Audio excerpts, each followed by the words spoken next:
All right. Hello, everybody. Hey, Hello. so I'm Cassandra Quave. I am the host of the Foodie Pharmacology podcast. A huge fan of Sue and her book, which I know you are all also huge fans of, and we're super excited to talk tonight, Sue. And you're dialing in from Alaska. Yep. You know what's been going on lately? There is oh, that was so fast. I saw a question come up and somebody said it's a real treat. Goddamn right it is. I love you guys and thank you. Uh so much has been going on in the last few years. I have to let you know, and I'll get a little emo and then I'll go past it. I'm not going to dig deep. Our country is really into the oil and gas right now, and Kavic is now owned by another corporation. And that was a really hard thing. The fact that I'm getting so emotional about it, I spent almost 3 decades there, and while I didn't feed the foxes, I was clumsy with a ham sandwich once in a while. But the fact that I can almost not breathe at not being there, it was time. I was the warden out there for a long time, and these new people, I hope they do well. I hope they remember the ecosystem is delicate, be nice to it, and I don't plan on stopping driving a car. So yes, we do need oil and gas, but let's be as careful as we can be. But a part of my heart doesn't beat in my chest anymore. So I'm down here at the Chena cabin, and that's where I'm going to be for a little bit. I thrive and I live and I explode into a ray of light when I'm challenged. I always mix the ecosystems in with it, a little bit of swearing. I don't smoke cigarettes anymore, so the cigars and all that are out. But I've already got ideas on what I want to do. There's still a whole lot of systems that need help. The cabin, I was not able to. I came down here this winter because I wrote the book, and I need to be more present. There it is, north of Ordinary. And people ask me, where do you live? Well, just a little north of Ordinary, man. But so I had to be down this way so I'm more accessible for airplanes or travel or even going to town and seeing people and doing things. But I'm just a gnat's ass away from 63.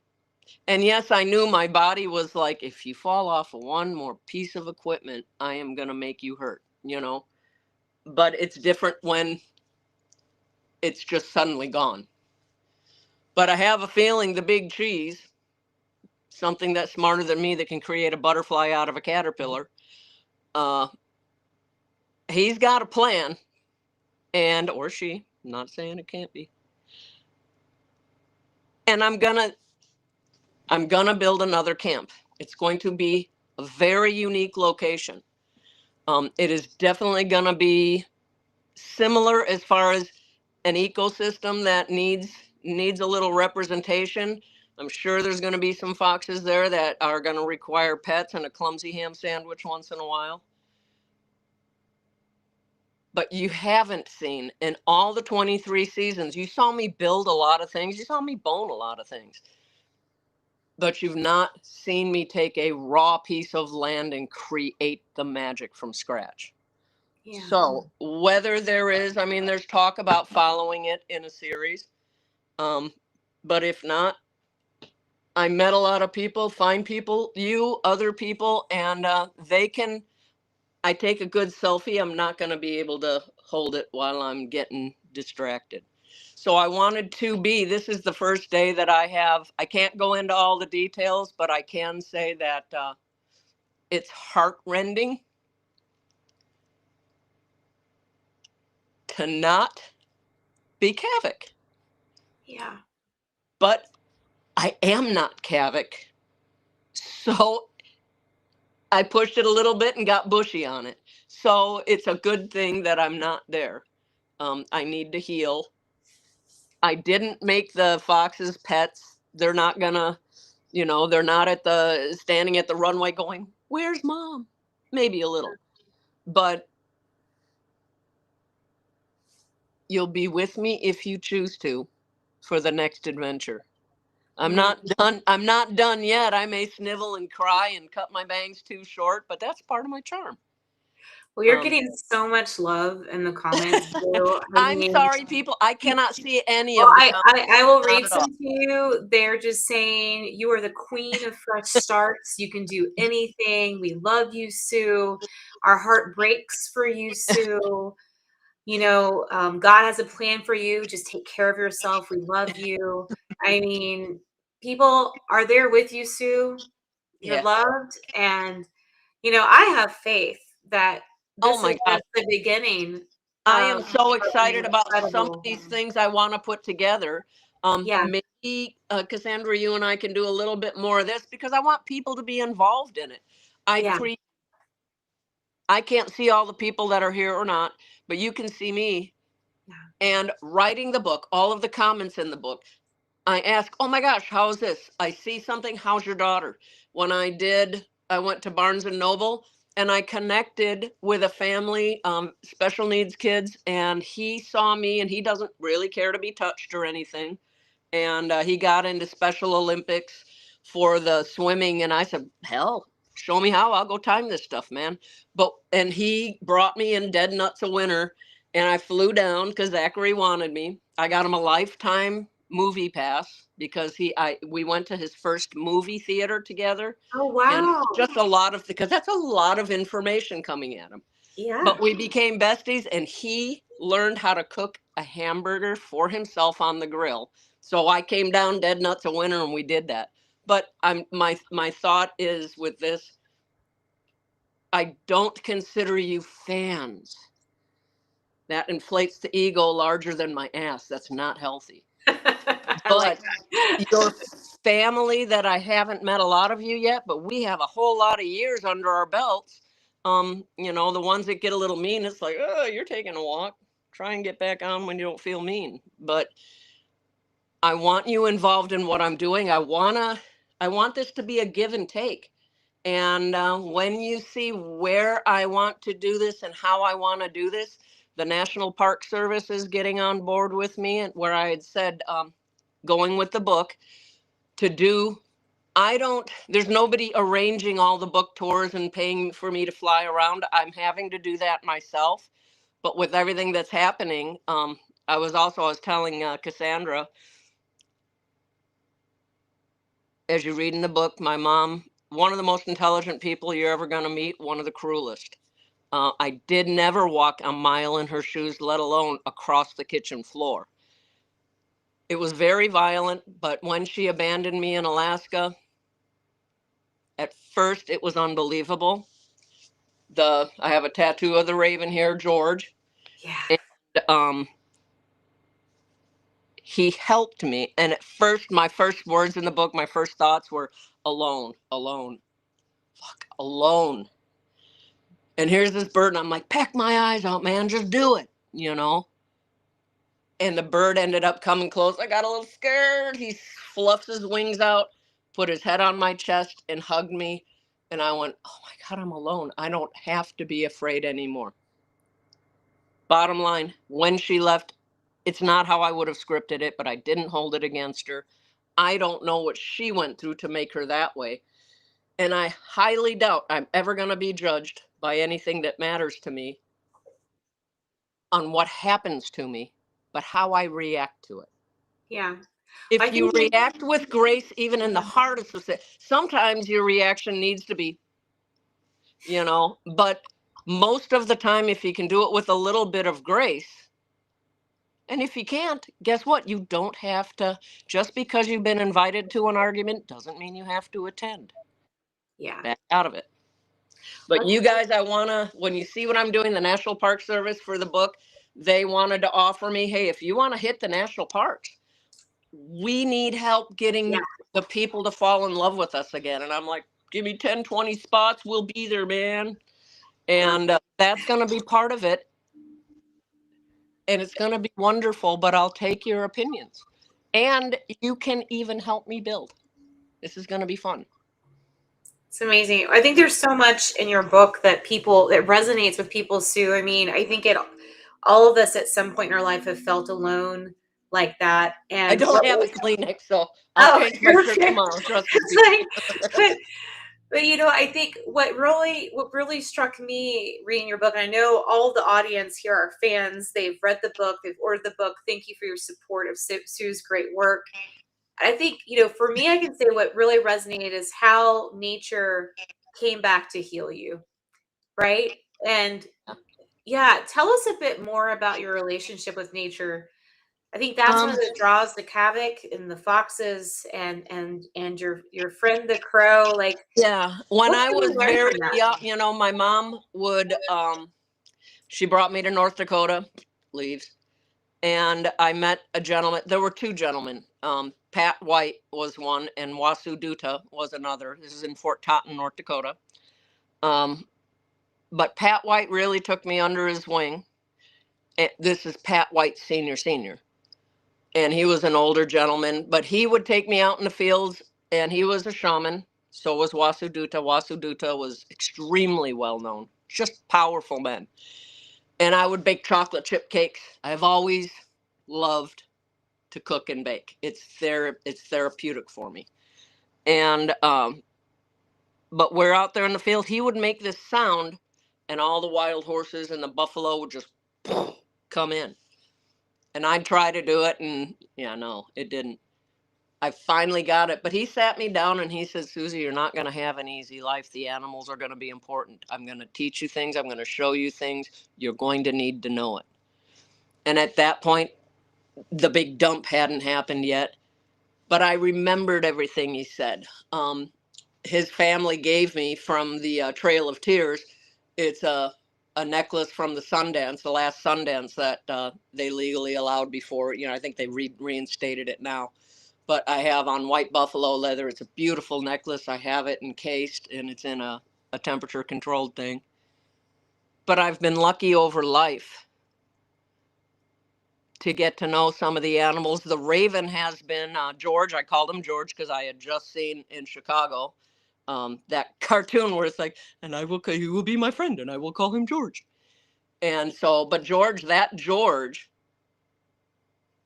and the cabin that is, I call it the no-tech cabin, that's the same cabin I found. So right here, I'm looking out my window at the cabin that saved my life. And that's why, as a retirement cabin, this is a big touchstone for me. It saved my life. It was falling down, but it did it.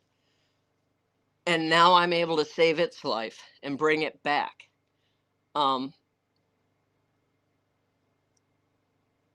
George lived 17 years. I was in and out, off and on, and he would follow me wherever I went. But every time I lose a George, another one comes up. And I had one when I left Kavic. There was George, Georgette, and they had a Georgie. I came down here, and in the dead nuts of winter, here's a mated pair of ravens and a juvenile. And I'm like, oh my gosh, how cool. I highly doubt it's the same ones. But for whatever reason, maybe they figured I'd need extra help this year. It's a sign. I don't always understand human nature and the propensity for cruelty. I put up a post recently how somebody made just a pretty awful gesture on there saying, what the hell happened to you? We saw you with the long hair, and then all of a sudden you got this bright red. You looked like a Chucky doll. Topped it off, you had overalls. And I'm like, man, you're a miserable little sot, But I talked about how the story behind that was a young girl with cancer that wasn't going to make it. We all had hope, but she wasn't going to make it. She couldn't afford the wigs, was not going to be alive long enough for it. I dyed my long hair. It was kind of a brownish, not as much gray yet. I took all because she couldn't get here in time for the Northern Lights. She got sick again. When she got up, we saved all the snow in town and piled it up and then filled 2 Street and let her be on the dog team while it ran. She couldn't afford the wigs. And she's like, it's okay. I dyed my hair white, put all the Northern Lights in it. And she was like, it looks like the Northern Lights. I said, yep, now you're going to get your wigs. And she said, I'm not going to be alive long enough. And I said, oh, yes, you are. Bam. And these people came up and she braided my hair, so she had 2 braids. And then we had a ponytail in the back, and then she had some short stuff. But I said, go ahead and cut it. We're going to sew it into hats. And she's like, no, no, no. And then she got her first wipe. And I was like, hey, you are taking that seriously, girlfriend. But that's how I got the super short hair. And she says, ooh, you'd look good and just fire red. And I'm like, ooh, okay. But it went brassy. I don't understand this gentleman that just made the Chucky comments and how horrible it was and whatnot. And I said, this is the story behind it. I blocked him, made sure that, he couldn't retort anything. And I'm like, yeah, it's not okay to do this to people. But like when I got to Kavic, and it took years, and the foxes friended me. They have to make that choice. Did they come in and sleep with me? No, they have such high metabolism. If they're in a house for even a few minutes, they're like, and they're bouncing off the walls. I leave the door open, and they have a choice to come in. Scooby wanted to be an inside dog. But it was like, no, you got to go out, dude. But they, in their own ways, save my life all the time. I've gotten to know the animals. The animals are fairly predictable. They have patterns. You see certain patterns. You know that instinct is going to tell them to do this. People don't do that.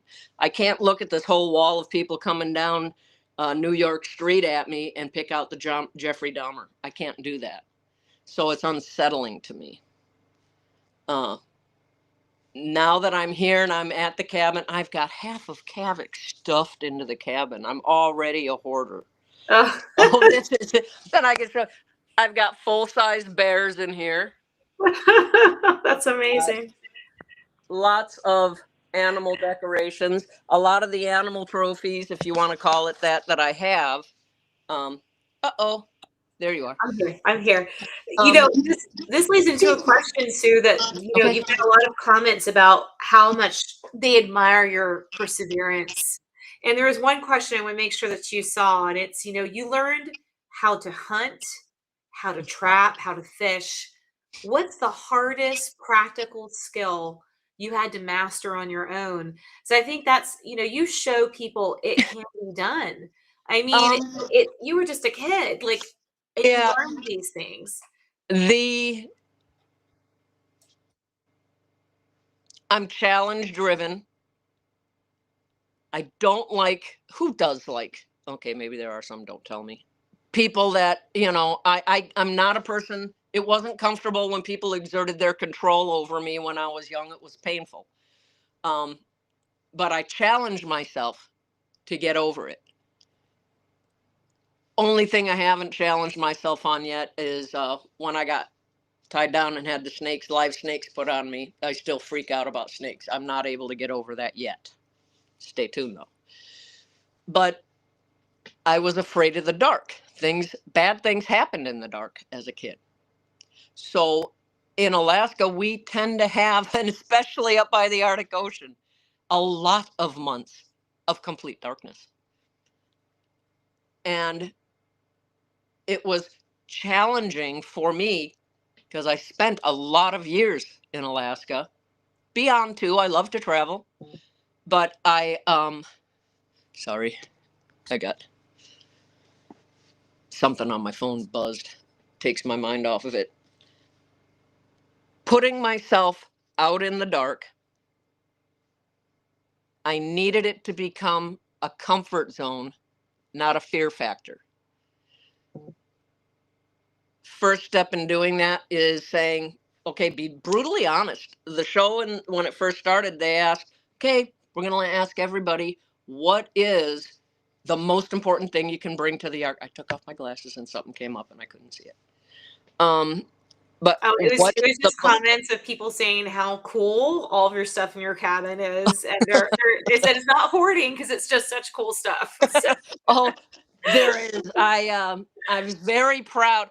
On the show, you don't see me catch fish. You do sometimes, but not like everybody else. You know, they whistle and they like jump in the frying pan.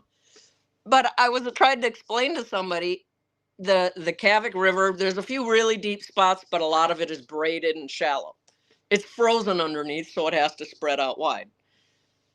Well, what you don't see is when I've got my pole in my hand and I'm casting. Well, somebody is over here pointed at me, but they're standing in the river. There's not a lot of fish you're going to catch when somebody is there. And it took a while for us to find that rhythm of, yeah, no, we can't do that. How are we going to get the shots?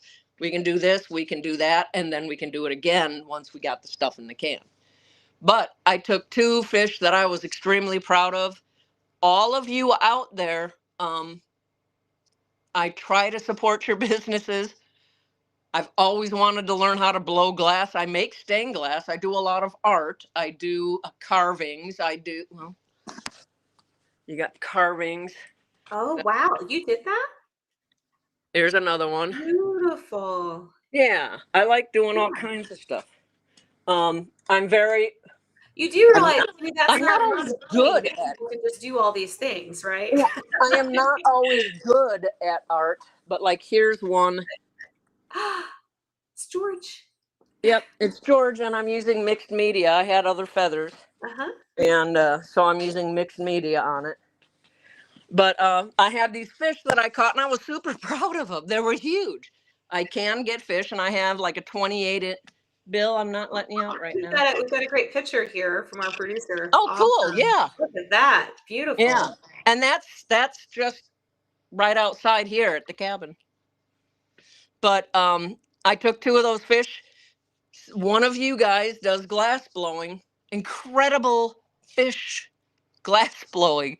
And so I like to support people. I've been blessed with the show. Pay it forward. Money is only, it's like manure. The only good it does is when you start spreading it out, encouraging young things to grow. And so he blew and glassed these 2 fish, and then I've been welding together little stands, and I still got to put those Oh, up. wow. And then throughout my whole property, there's people that come by and they bring their kids. I have a lot of kids that come by and they want to go for a walk. Will you go on a walk? We're going to see what's out there, bring your pistol. And I'm like, bring your parents.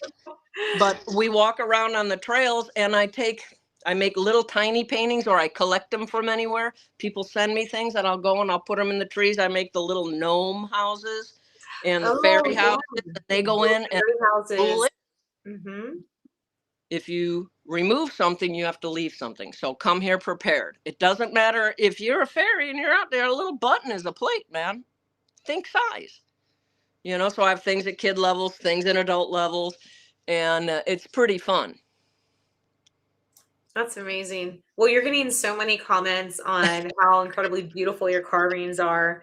Oh, thank you. Yeah, I love how you integrate nature into your art as well, and the different mediums. So you're doing mixed media in your art with George. You've got carvings, glass blowing, welding. Oh, awesome! Look at that. All my Beautiful. stuff here. We have got, now this is going to be the height of holy shit. That's a mess, Sue. Let me see if I can get up on my bed. Here is the original Foxy that I had somebody paint. Beautiful. The original 2 foxes, Loxy and Foxy. Loxy and Foxy. This was a friend of mine that painted this, but it's from when I used to have the dogs and was camping. Yeah. There's the polar bear. I've got 2 caribous there. I got another bear here. Oh, wow. Bill. And I have Bill.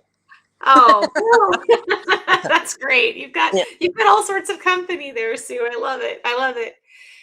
One thing that has always It's not bedtime. One thing has always touched me from your story, Sue, is how incredibly passionate you are about lifting up, especially kids that are going through hard times. I mean, you've just got these incredible stories of connection with kids. Like, what where does that, because that again, it's something that's just so generous and outgoing that a lot of folks just don't do. So what's drawn you to serve the community? And it's not just your local community, And it's really a global community in this way. I was told by head doctors and doctors when I was young, and of course they talk in front of you because it's like you can't think, right? But and they told my parents, yeah, she's never gonna mature emotionally more than 6 or 7, man. She's you know now I listen to that. I've never been the type to just, if you say it's black, I'm gonna be like, looks chartreuse to me. But if I need to shake my head, okay. And I heard that and I thought, oh, what the hell is he talking about? Now he stipulated emotional maturity. I'm and I'm not like tooting my own horn, but yes, I am. I find, if I'm being honest, I am highly intelligent, not highly organized. I skip from subject to subject to subject to subject. I think in pictures. If something I'm doing or somebody says something, suddenly there's a new picture and I'm like, oh my God, and I'm gone,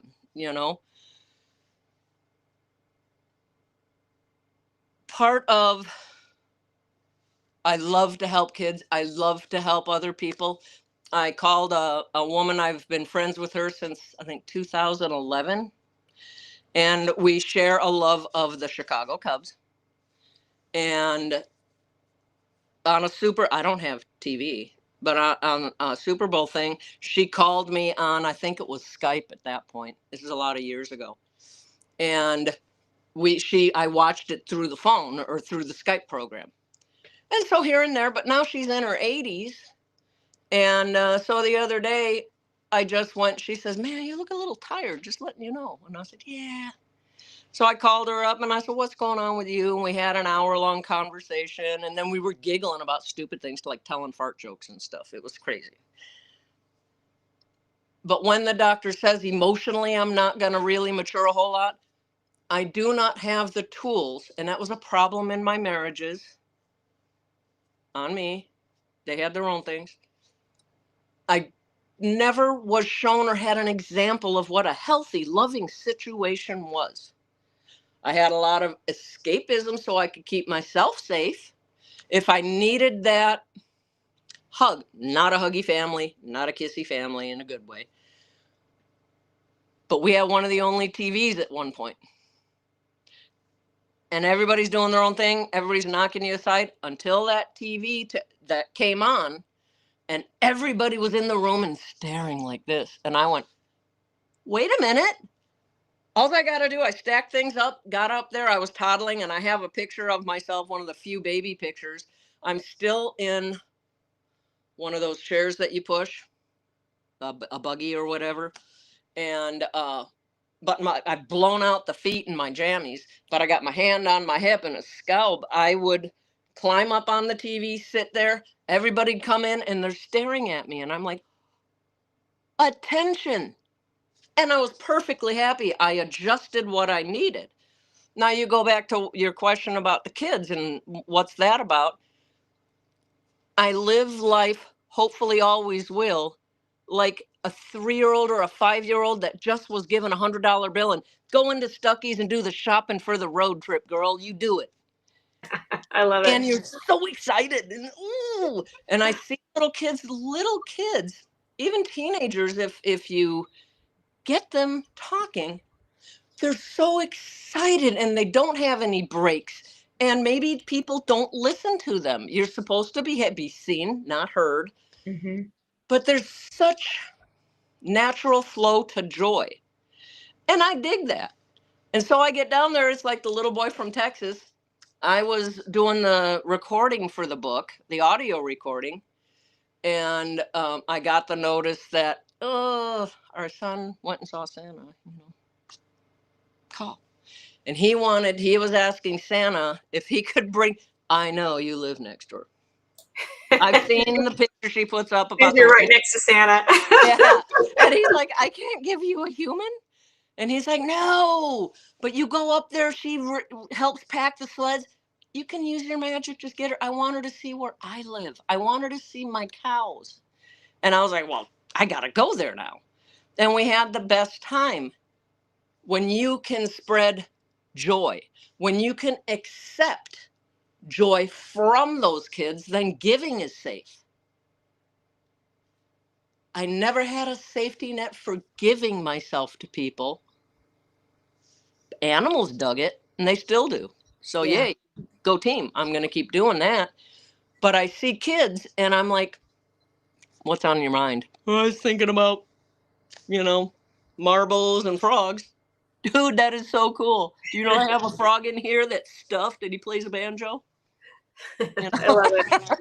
But yeah, Well, that's where I would rather be filled with light and giggles and share that. If you think I'm too immature, you're probably right. So don't sleep with me or pay my bills. Get to stepping. I love it. Yeah. But you do share joy, Sue.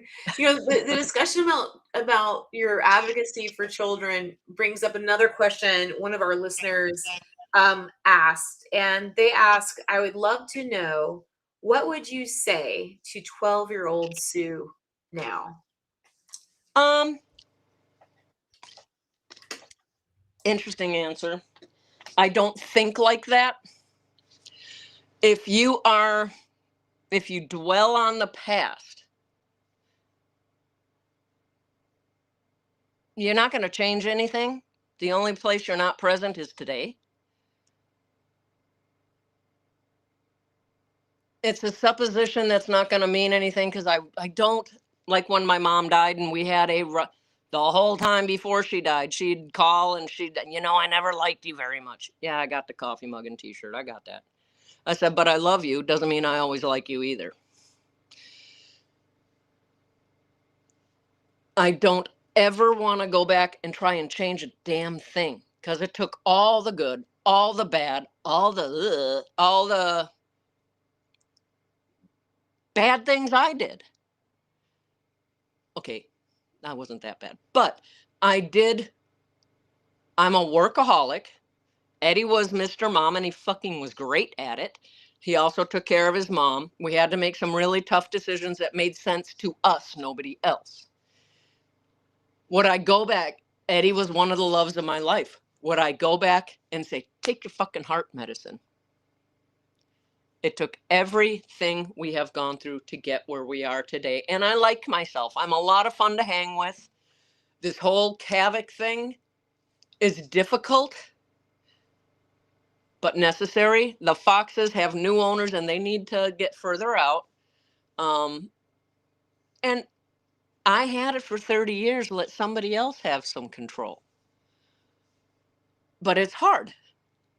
Would I have given away less money and saved more money and been able to? The fuel this year was looking at being $18.75 a gallon. I'm glad I don't have to face that. So looking at the 12-year-old Sue, she did really good at what she was doing. She made the decision, fuck, I can't hang out here in this cabin. Somebody's either going to find me and beat me, or I can get there first, set up my own little place. I got to get to school. I loved school. School was great. I love being intelligent. I just love that stuff. Makes you wonder, college. My only college course was belly dance. Happy husbands, but they died, Sue figured it out. And had she not developed the critical thinking that I now possess, if I would have somehow stopped that, maybe I'd be a real dickhead right now. I don't Yeah. want to. It Well, takes that's the all thing. the It's good and about bad. how you react. Yeah, you talk about this a lot. It's how we can all be faced with really hard things in life, but it's about how you react. And this leads into another question from one of the listeners. Sue, how did you finally make friends with the darkness? I think this is something we can all learn The from. darkness that I was afraid of. Yeah. When I got to Kavic, when I even did the dog teams and stuff, not race dogs, big freighters, I don't give in to fear. Fear is a chance. You're afraid of something because you don't know enough about it. I need to educate myself on it. Being in the dark, dissect what the hell you're afraid of. What are you really afraid of? For me, there was a lot of unwanted things that happened in the night when I was young, in the dark. That's a big part of the seed of that tree of fear that grew. Going out into Kavic in the dark, it's going to be dark for a lot of months. Toots, figure it out. There will be wolves running. There will be bears running. How be prepared for the challenges that actually may show up. The ones in your mind, no. Sometimes if I heard the noises or whatever, if I felt uncomfortable, trust your inner person. Your inner person, there is a natural, I think they say there's some gene somewhere, I don't know, that your fight or flight. Oh, it's from when we were hunter gatherers or dinosaurs are like, I'm going to eat your head off. Oh no, I'm going to run. When your body says, there's some fucked up shit outside, don't do it. I mean, I'll hold the door open for you, but I'm staying back here. So your common sense ain't joining your ride. And I pushed through it. A couple of times, it was scary. There was a Wolverine that I even had the film crew there when this happened. I'm like, I can smell it. And they're like, okay, Sue, And we go down into this ditch and it just exploded right above us. And I'm like, okay, well, let's get back closer to home. Your body will try to warn you. Yeah, you might not want to go down that dark alley. Just saying. If you do, be appropriate about it. What can you do to help yourself be stronger, better, whatever? And sometimes the answer is don't go. Getting over the dark. I didn't have electricity. I didn't have a lot of light. When the moon is out, it's just like daylight. Make friends with the most fearsome things you think are going to happen. And answer the question, could I die out here? Yes, absolutely. Could something spring up and it's just suddenly over? Absolutely. It could be so cold. I could lose everything. I made that walk every 5. Was it legal for me to leave barrels every 5 miles? No. It was to protect myself. So I did it anyways. You can, 5. Most people have 5 fingers on their hand, 5 digits on their hand. If you're walking, you can count that down. If I have to go the 100 miles to Prudhoe Bay over the snow and 50 below, I'll never make it because your brain can't, there's no way to count it down. You think you've gone 100 miles and it's like, bitch, you can still see camp. No, you're just being scaredy cat. I always knew it was a distinct possibility. I'm probably going to die in some really freaky way that I don't anticipate. I don't want to, but I made peace with it. Is it okay if I go? Yeah, not a lot of choice. Why be afraid of something? There's not one person I've ever met that's gotten out of this alive. So the odds aren't good that I will. Once you take that away, then you explore, how do I keep myself safer than just walking out and scratching my butt? You saw baseball bats all over. I've got them here too. And this is the Kavic Sue edition of the Louisville Slugger. Wow. So yeah, that's how I got past it. And being honest, there are times here in the trees. Kavic doesn't have any trees. I haven't been living around trees for a long time. Yeah. And bear came through, ran off. I went down. Camera crew is here. And we're looking and looking. We can't find him. And I took the head of the cameraman and I went, he's in a fucking tree. It's not just looking on the ground or behind stuff or whatever. Yeah, it's also up. What the hell is that about, But you're only bored if you want to be. Yeah. Yeah. Well, we've got a question from a 6-year-old on the line. I want to make sure we get to Try not her. to swear. And her question is, how can I be more brave when I'm shy?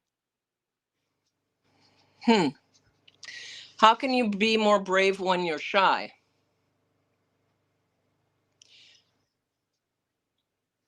I would. It depends on what you're wanting to do. Are you wanting to go for walks? Are you wanting to introduce yourself to people? At some point, there's a tendency with shy people to make yourself a little small. You're like, hi, and you talk soft. You make yourself small because maybe if they don't like you, then they're not going to see you or notice you. Practice.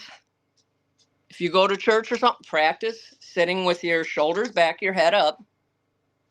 Raise your hand once in a while when you even don't feel like it.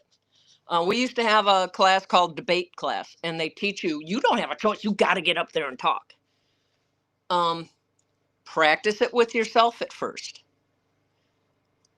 If you're afraid to make friends because you're afraid they may not want to, a lot of them won't.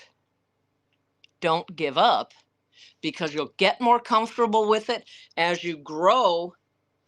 The shyness you can practice, like I did with animals.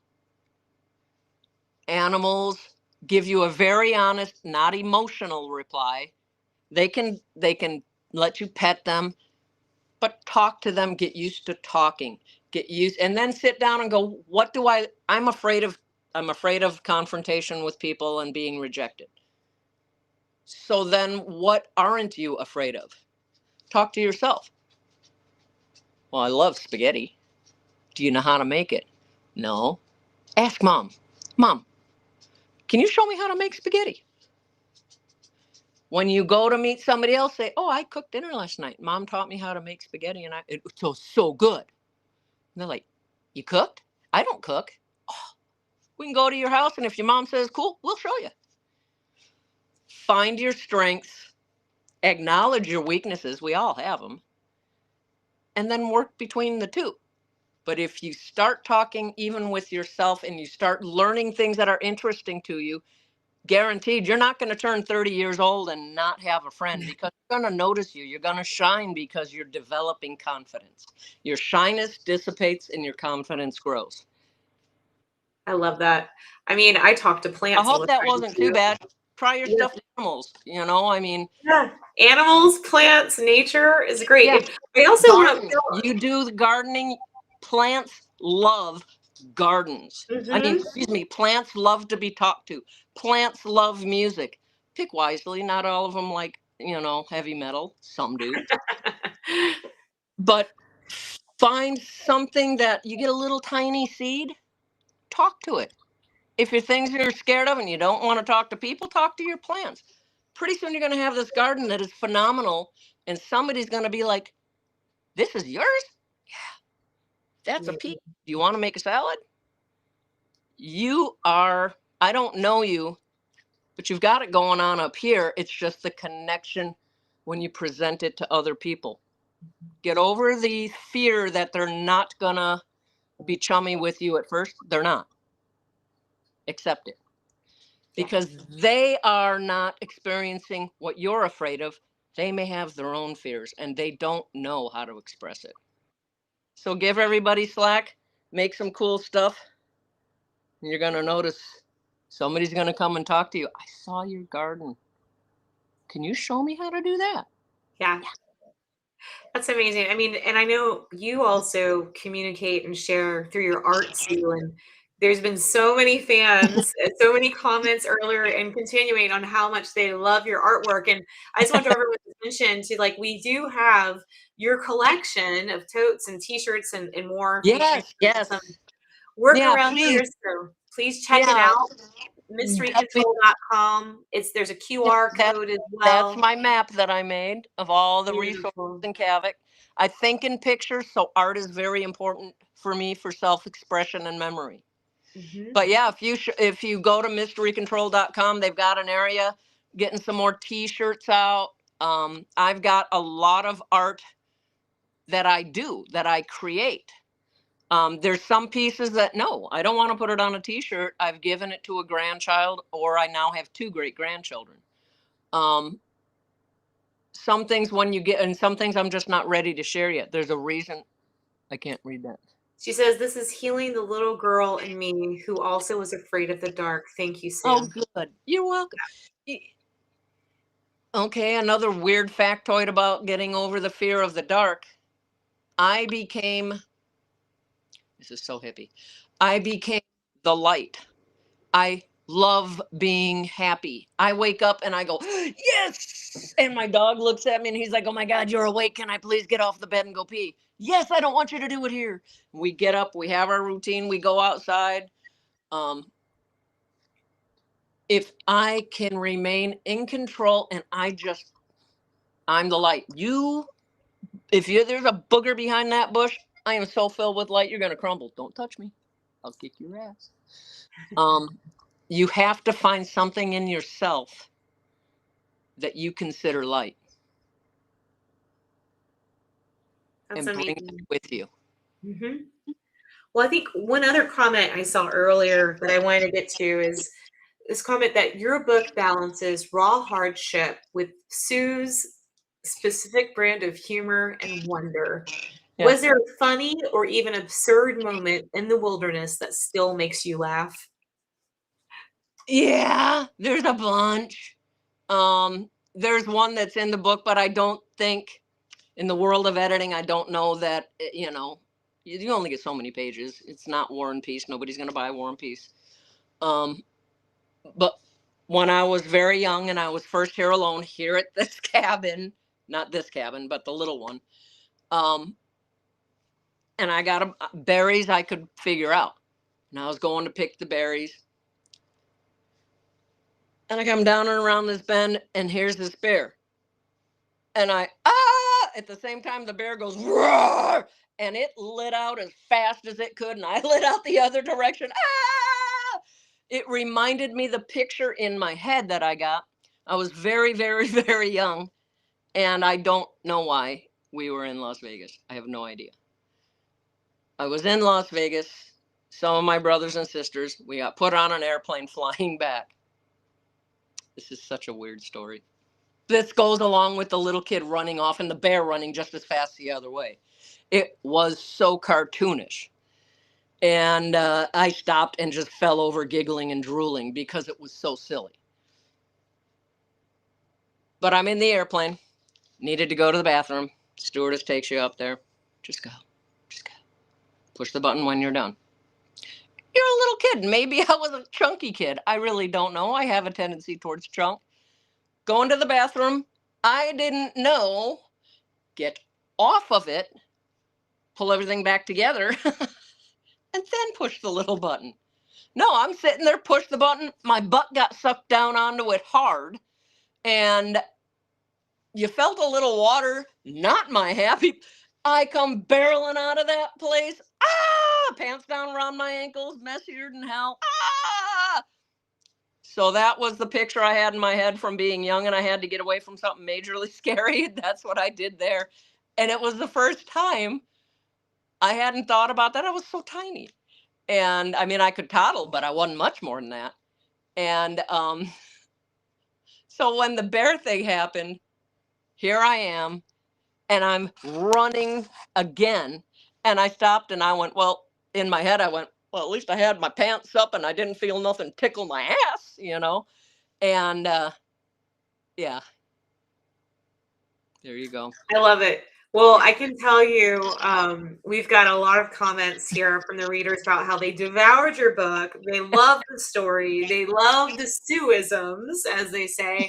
And they're all asking, when's the next book going to come out, Sue? They want more. I have Yeah. one that I'm working on.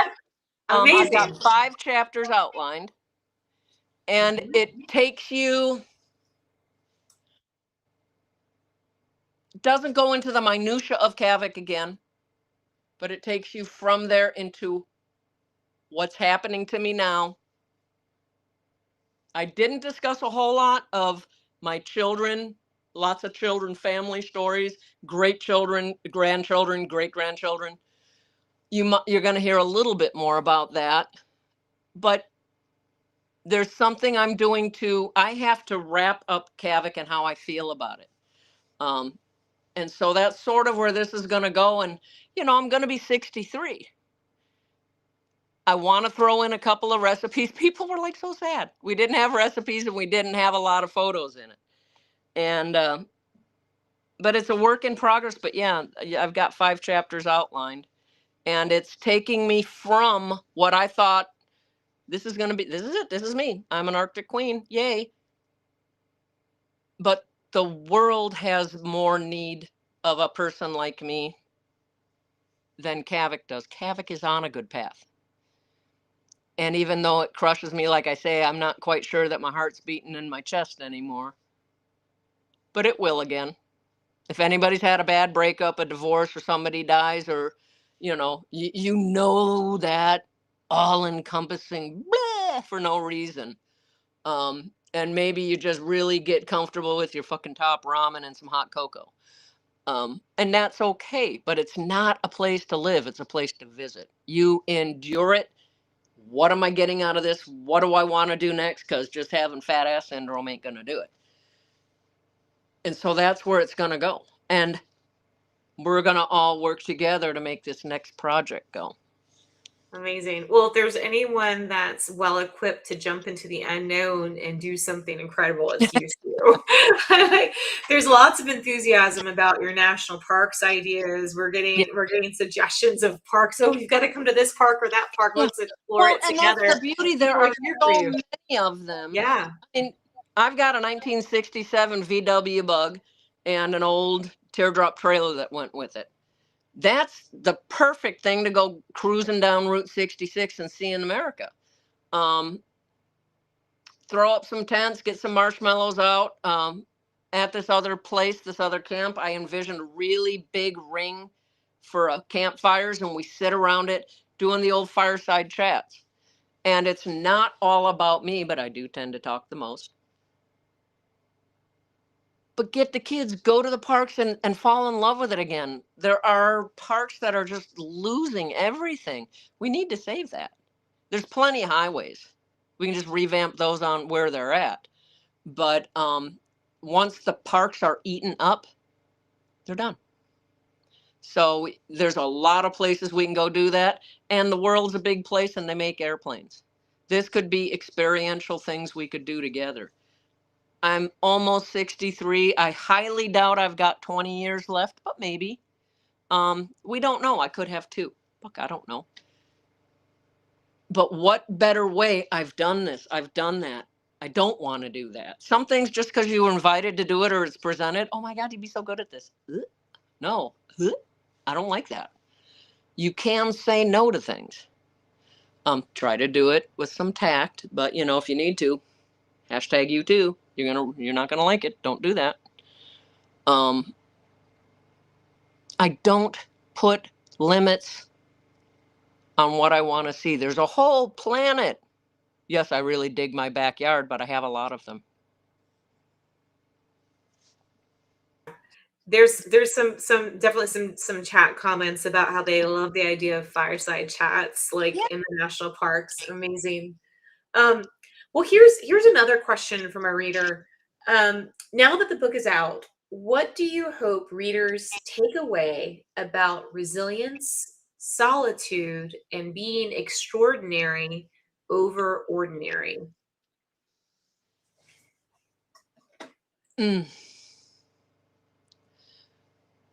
I don't know how much deep thinking I go into in my head about what I want people to take away from it. That's a personal journey. There's things people get from me just by me being me. It's okay to be different. I'm not everybody's cup of tea. Trust me. Take away some knowledge of maybe who you thought I was, and you're seeing more of who I was, who I am, who I might be. What do I hope people take away? That it's okay to be themselves and not be loved and perfect. Just because somebody makes you feel bad doesn't make you bad. You've made yourself feel bad because they were douchey. You don't have to do that. It's okay to wear mismatched socks. The world isn't going to stop spinning in a circular fashion because your kids like to wear a green sock on one and a red polka dotted on the other. Who gives a shit? It's really not something worth fighting about. Now, if you're going to a big event like me, I go to the Emmys, and there are a lot of people, you look better in jeans. I like you better here. And I'm like, yeah, but it's not right for the venue. And it's nice to get out the little titty tape hair dye and some fancy spangles. That's kind of fun. I never had that. Don't want to do it all the time. High heels is not. I have some really good ones now, but everything that I got for those events, I had a granddaughter or somebody that, one of the grandkids. And now I have 2 great grandkids if anything else ever happens like that. But all of the photos that went with it, Keanu Reeves, Morgan Freeman, different Eli. things. All of that You just stuff. dropped a name I would love to be in the same room as Keanu. What was that?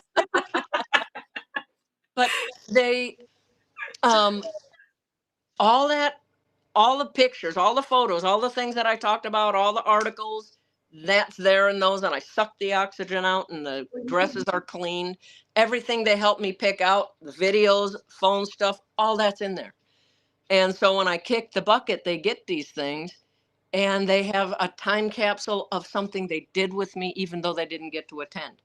Yeah. The whole idea of writing the book was I still have that granddaughter. She's 6 now, and she was turning 5 soon. And I was down there in Oregon with her, and she's looking up at the TV and she's looking at me, and I said, "What?" She goes, "You do that?" And I said, "Well, you're watching it." And she says, "Yeah, but for real?" And I looked at my son and I was like, "You don't ever talk to her about me at all. You haven't said, gee, when I grew up, I had to do this." And he said, "Mom, she's never been to Alaska. She has no practice. She was a COVID baby. She's got no practical application for what she's seeing. It's nowhere. She's never seen a place like that. Caribou, and you're getting your own food and you're bloody as hell. And then here you are wanting to hug on her." She's like, "Whoa, check the woman for some weapons." Just saying. And so I thought, well, you know what? I didn't want to write a book because I always assumed you had to have an ego that didn't fit through the door. My ego still fits through the door, so that's all right. But when my own granddaughter was like, "You really do that?" It's like, okay, I got to write down who I feel I was from my perspective. And how unique is it? I have series, I have film that shows what I'm doing. And it's not always great. I swear a little bit. I kick things. I throw little baby tantrums. I have the emotional stability of a Ritz cracker. And other times I'm tough as nails. You never know what you're going to get. But they're going to see who I was. They're going to read about who I was. They get the audio. And even if I'm dead 30 years, they'll be able to hear who I was. And that's an awfully big legacy to leave behind. Put together the family favorite 5 or 10 recipes from when the kids were growing up or me. And, it's like bear stew. What's the first ingredient? Let me tell you a bear story. You got to go get the food. You got to grow it. You're out here and you don't have any food and you're starving. You got pine trees, you got spruce trees, that thin inner bark. It's a type of, pretty fibrous. You're going to have no problem pooping, but it's got a lot of sugars. It's got a lot of proteins in it too. Knowing what's around you, that's part of this next thing. What can I pass on? I'm not going to be here forever. So we had the beginning, you had the middle, which is the book, which kind of goes over all that. And now what do I want to leave behind? What do you guys really want to know? What are we going to do together? Maybe we're going to sit around the fire. We're going to make a fireside cookbook, and somebody's going to have Taco Tuesday. Like that. It is going to be, Texas Steak Thursday, The world only gets small if you forget to put on the magnifying glasses. Your eyesight dims. You don't feel comfortable doing things anymore. Adjust it. Get a buddy. Do the buddy system. If you're a grandparent that's older than me and you don't have, your kids aren't there anymore, call. I'll come pick you up. We'll go out to the beach and have margaritas for a day. What the hell? we're all in this together. I love that. Yeah. Well, I mean, it's I have to say something because I think there's something that we both share in this overcoming of limitations. And Sue, you and I have never met in person, but I'm a one-legged adventure lady. I've I got a do know that, and I'm so impressed with you. This is my book, The Plant Oh, Hunter. cool. So I'm not Yay. bear hunting, I'm plant hunting. but I do it out there with a prosthesis, and I think there's a lot of similarities in our journey Well, of you were over. doing so much traveling too for so. Yeah, I mean, Yeah, and I was so impressed. it's hard, I mean, I've worked in the Amazon and had sores on my leg, on my stump, and couldn't walk. And it's not good to be in the Amazon when you can't walk. Like, there's so many parallels, and I think what strikes me is, this is just your life. This is how you live it. The same with me. It's just what I know. It's what I do, Yeah. right? It's how I live things. But for so many people, it's just so inspirational. We all face challenges. We all age. We all eventually face chronic disease or pain. And you've had a lot of questions here. I mean, your body's been through a lot, Sue, too. I'm thinking in particular of the grizzly attack. And yeah, so a lot of folks are asking, how are you? Like, how are things going for you health-wise? Health-wise, I have oh my gosh, I don't even know if I can show this to you or if it'll show up. On my foot, I have a big lump, and they want to take it out. They think it's a ganglion cyst, but I fell from 22 feet flat on my landed flat on my feet and went over and broke both legs. Stayed there working. I had this is a Kavic, and I had the Dakar Road Rally drivers and their wives coming over. They didn't speak much English. They were French, and they had never done four-wheelers or anything. And I had wine tasting, all that stuff. But nobody else spoke French. So I went. They put some soft casts on. They had no room. They couldn't get me to the hospital. So they said, just get a hotel. I said, I live in a hotel. No. So I came back to camp, and I was doing okay. It was very painful. And then the crutches found a round rock and took off. And everybody in camp heard the other bone snap. So then I had to go and rearrange a plane. But anyways, they removed some bone spurs from the right foot. They never did on the left. So I've got to have that worked on because it's quite painful. My lower back, when I elected to do the fusing on the neck, they wouldn't top and tail me. They wouldn't do the lower part either. I had to choose. This was more important. But the doctor thinks I may have pulled some of the screws on this side. And I'm not saying he's wrong. I'm just saying I can't afford to have it looked at. So I live with Tiger Balm. This winter was brutally cold, and I have a lot of rheumatoid arthritis that goes on, and I deal with it, and I take my little, hippie cures that I make. But I had to call, it was yesterday, I had to get to town and get I forget what kind of steroid it is, but they give you to help with the inflammation because I can't quite close my hand. And I need to be able to do that. But the neck is so sore. So I'm going to have to, one of the things this summer that I'm going to be doing, without being able to do the Kavic thing, I am going to be going down to Southeast Alaska. You've seen me take a couple of fishing trips down there. I bring kids that I have helped, and when they're in remission, we go out fishing. And occasionally I'll have a little family member or somebody come out. But they need a cook, and I need to make money. So I'm going to go down to Sitka, and I'm going to be working for a company called Peril Sky. He's the best ocean fishing captain I've ever met. Amazing. 3rd, 4th generation Tlingit in native. And I mean, he's got all the stuff from his great grandpas and his great grandpas and the elders. And he can look at stuff and go, right, we're going to have to go out to 1,600 feet, drop them down because we're going to get the big ones. And I'm like, yes, we are.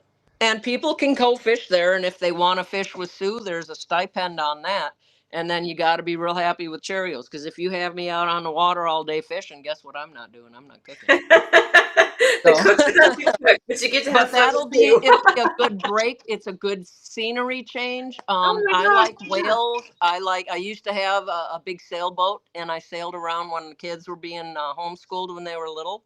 Mhm. um, Eddie and I got a boat, and we took them around. And how do you show the bioluminescence? You bust them down. Kids, get down in the head, and they get down there, and it's all dark, and they're like, "What are you doing?" And you flush it, and all the glowy dots are around. What is that?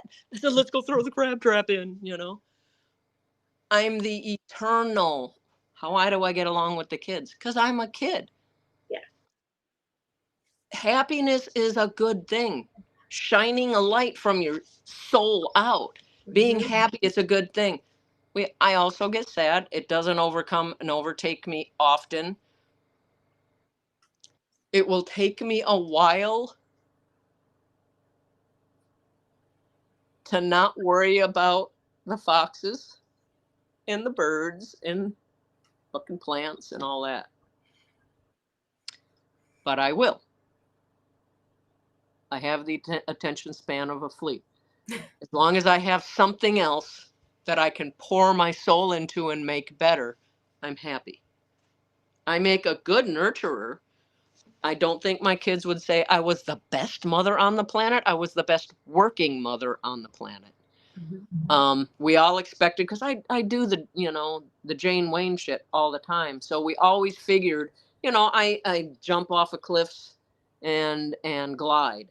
Then we made the buddies made the wasp system, so you had powered hang gliding. But I've always done unusual things, and I'm not afraid to try. So it was natural for them to think that I would be the first one of the parents to go, but it was Eddie. But my day is coming. I got to pack in more cool shit.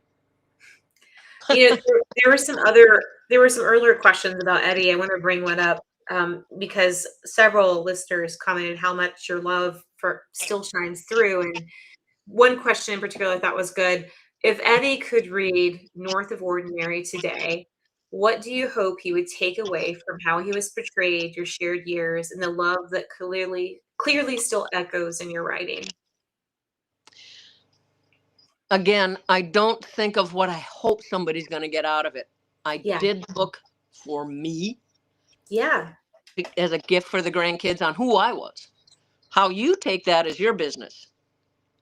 It's just like telling somebody, "No, I didn't hurt you." You don't get the right to say that. If you felt hurt by something I did, I don't get the right to say, "No, you didn't." I need to clam it and go, "Tell me how." Wow, I won't do that again. I'm sorry. Um, but Eddie, I am an awful lot in a little bitty package, and I always am. Um, but Eddie was always proud of me. Parts of his family are, like I say, 666 right across the forehead. But his cousins and other, I'm still very close with a lot of them, his aunts, uncles. Uh, Even when he was down at his mom's and I was up there, and our lives changed very much, and we were very flexible. And if we got hurt by something, we would talk about it. But 6,000 miles is a big distance. But he would come up to it. He'd be like, "Look at what you're doing. Look at who I." We went hunting once. We're hunting elk. Eddie's here. His cousin's here. I'm in the middle. I was like the massive hunter. I mean, I just lived for hunting season. And because, I could stock up on the food, and then we'd have good, healthy food. And we're going down this thing. And I'm like, "Stop. There they are." And there's all these elk crossing, and there's a couple of blacktails, muley blacktail crosses. And I'm like, "Get out, get out, get out, get out." And he's looking, and he's just dead nuts to rights on this one. And he turns around, and I loved it about him, but I was like, "Are you shitting me right now?" He just got like, I get all teary, and he said, "I can't do it. It has big brown eyes. It's not a steak for me anymore. It's, look at her." And I was like, okay, it's one of the reasons I love you. But you can't hunt with me anymore. You can stay at home with the kids or something. If you want to come up, you're going to get the garden picnic ready. But, go get some of the other plants. But what would Eddie think? He would be my biggest cheerleader at the same time when I come close while his mom was still alive. You got to remember she was still alive. Mm-hmm. And I would come down, and everything I say, everything I do, we had that magnetism. And he wanted to come up with me, but he said, I'm getting hives. She's getting close. I know she's coming down. God damn it. I can't leave mom now, but I see her and I want to. He would be my biggest cheerleader, but we'd still have tears in our eyes and go the other way until we didn't have other obligations. And that doesn't mean that we loved each other less. We worked through some of the hardest things to make sure he could stay true to who he was. And he was a lot more citified than I was. I can go into these great cities. I love the opera, but then I got to know when I'm leaving. It's uncomfortable when I'm there too long. Being at the Chena cabin long time, there's more people. That the hot springs are not that far away. The 40-mile caribou herd came through, and I have more people. Well, I'm out there like, what are you doing on my land? Eddie and I worked very hard to make sure he had such a pure soul. He had to stick up his butt about some things. We all do. But we didn't ask each other to change simply because we were uncomfortable with the truths. Do I miss him every effing day? But I also know that I was one tough, hard pill to swallow. I come, like he said, you come and even without meaning to, you smile and the sun is dim. And he said, and then you have so much going on and you never run out of energy. And I'm like, oh my God, I just want to sit here and watch something on the TV, chill, but he loved cowboy stuff. He loved horses, but he learned you could never tell me, oh my God, I love that. I'd love to have that, because I will pick up two more jobs and work and get it for you and give it to you for Christmas. He saw one horse and he's like, if I ever have a horse, that's the one. So I picked up another job and a half, and sure enough, there it was in a pasture for him. And he says, I can't tell you I even like something because you're going to get it. And I said, yeah, that's exactly. You put something on me, I now have a challenge. Now I have to get it or I'm, But yeah, he was a pretty great guy. There were things about him that were a little loose cannon, but there is with everybody. Pick your best shot and make it work. Go with it. Amazing. Yeah. Well, I've seen a couple of questions in the comments about Big Red and also Big Z. What's happening with them? Big Z. It was Big Z. I know it was Big Red. Maybe that was a typo. Yeah, okay. Yeah, Big Red. Sad little story there. When I went to go have the neck fused, at that same time where the bear bit me here, fractured the skull up here, you can still feel where the teeth went through here and here. There was an enzyme left in there. I scrubbed it out as good as I could. Later, when I finally got to the hospital, they did more. Fast forward a bunch of years, and I was on vacation, and all of a sudden, I noticed for a year or so, there's a couple of lumps, and I'm like, what the fuck is this? I'm asking the doctor. He says, oh, it's probably just nothing. Does it hurt? And I said, no, but it's weird. I'm not lumpy Aikens. And, but what happened, I was actually on vacation somewhere else. Of course, they have a hurricane. And the pressure, whatever it was, it broke through on some spots. We ended up, I had 6 cysts on the inside between, on the skin and in the skull area. Where the puncture marks were in the fracture, puked out a lot of infection. Now, I had been having problems with my vision not being right, even with the snow machine accident. I attributed it maybe to part of that. Uh-huh. But there was actually an infection between the skull plate and the gray matter that had gotten pretty wild. And and I couldn't afford to do the regular surgery at first. And I'm just like, put my head on the desk and I told the doctor, you don't have a fucking pocket knife? Come on, I can do this. And, but it went MRSA. So I was quite a bit of time here. And I had somebody that had worked with me before staying at camp. And I said, nobody touches my equipment. Nobody touches my equipment. And people had been taking libations. They got in the Sherp. They tried to bring it up the South Hill, rolled it and totaled it. I had a 100% Ukrainian built vehicle, and it is a country at war and the insurance won't cover it. So it's going to be close to about what I paid for it, maybe a little less to fix it. I got the porta power. I started doing it. But when I lost Kavic, I just said, I can't. I can't afford to have it towed out. That's $30,000. So I don't have Big Red anymore. Like I say, it's been a year. Yeah. Even the difficult relationship with my mother that I had, never held it against her, didn't always care for her. But in the end, I loved her nonetheless. And I said, you know what, to change one thing about what we went through, it would have changed me, and I like me. And she was nonverbal, and she was trying, her mouth was trying to move. And I said, you're trying to talk.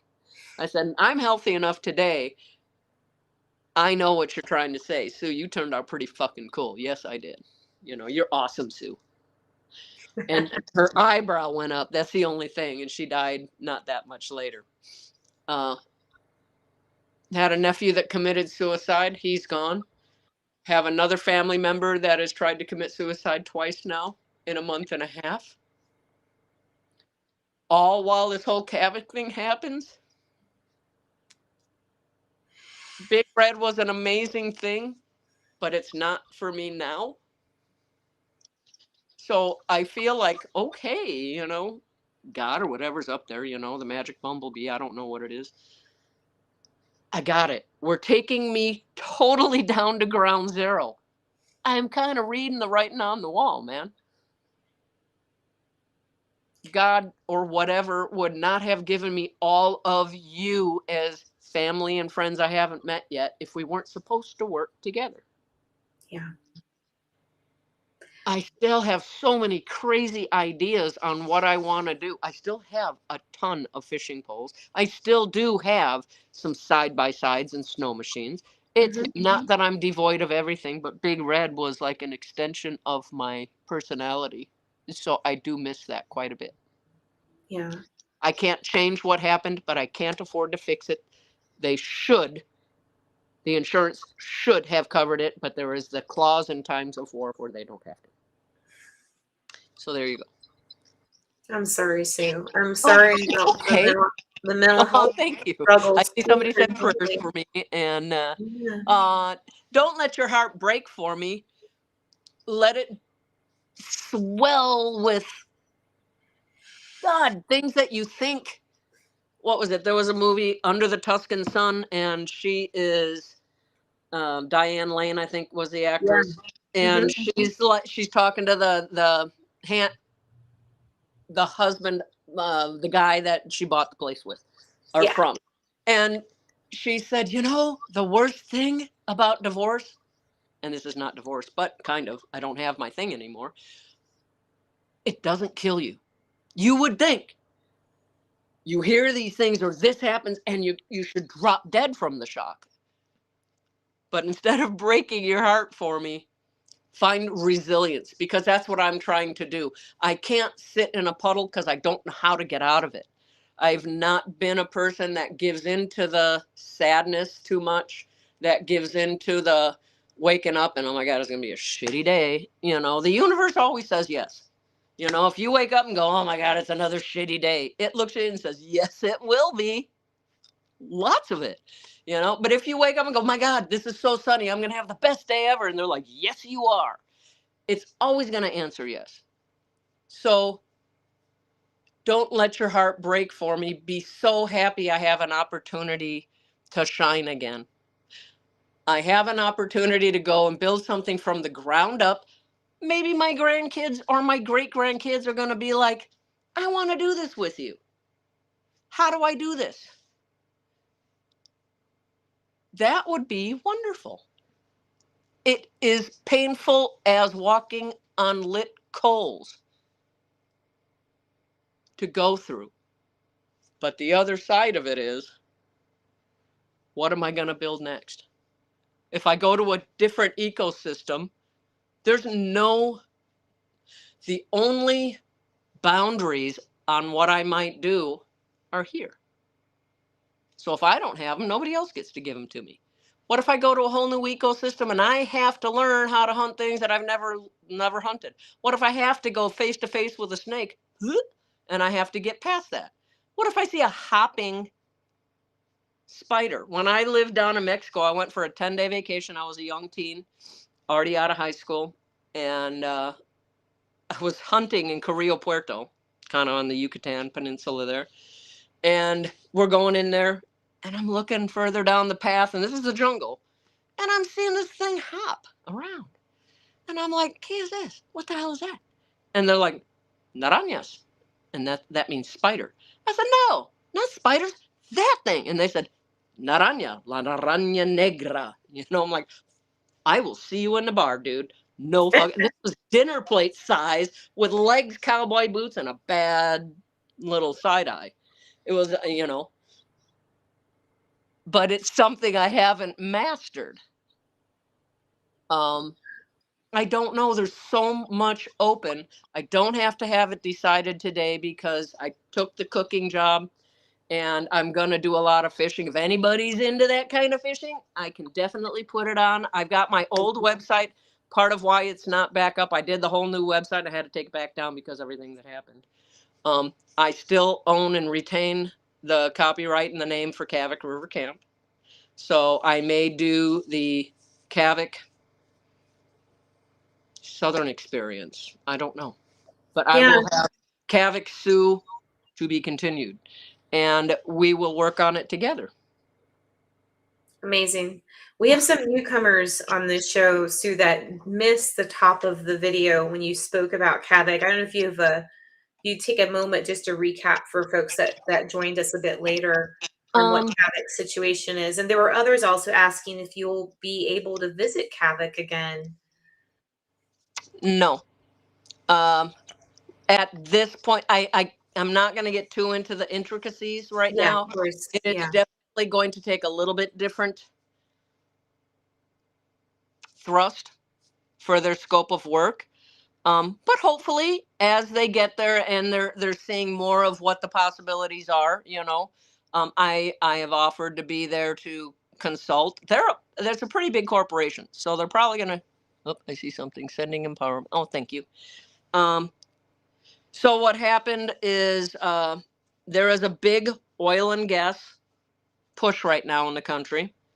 Kavic sits on in Alaska. It's the natural gas line that they're doing. Kavic is the largest stranded natural gas field, 7 wells, all capped off. Huge, millions and trillions of cubic feet. And Kavic is not mine anymore. It now belongs to a corporation. And it's a very, very, nobody's being mean and bad. And the fact that it's tearing me up and I'm worried about the foxes and I'm worried about all this other stuff. I kind of went around the bend bushy. I didn't stay objective about it all. It became my life. And you heard me say, I am Kavic. Kavic is me. My foxes, my river. No, it's actually not, Sue.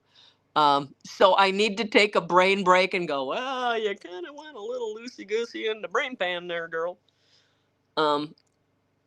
I hope they do well. It breaks my heart not to be there. Doesn't follow that it's not time to do it. This winter was excruciatingly cold, excruciatingly big amounts.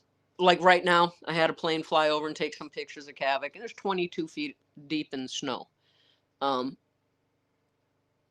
That's hard. You know, I went through 2 years, 1 year in particular, where I had no oil for heat. They would not fly me in. They would not fly me out without making me pay for a search and rescue, which is $70,000. Like, no. So I went 3 months. My doggo was with me, and that really greatly affected my health. I've been tired. It's a lot to put your body through.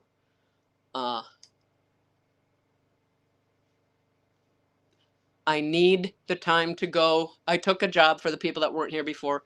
A friend of mine that has a fishing business, extremely good ocean fishing business in Sitka.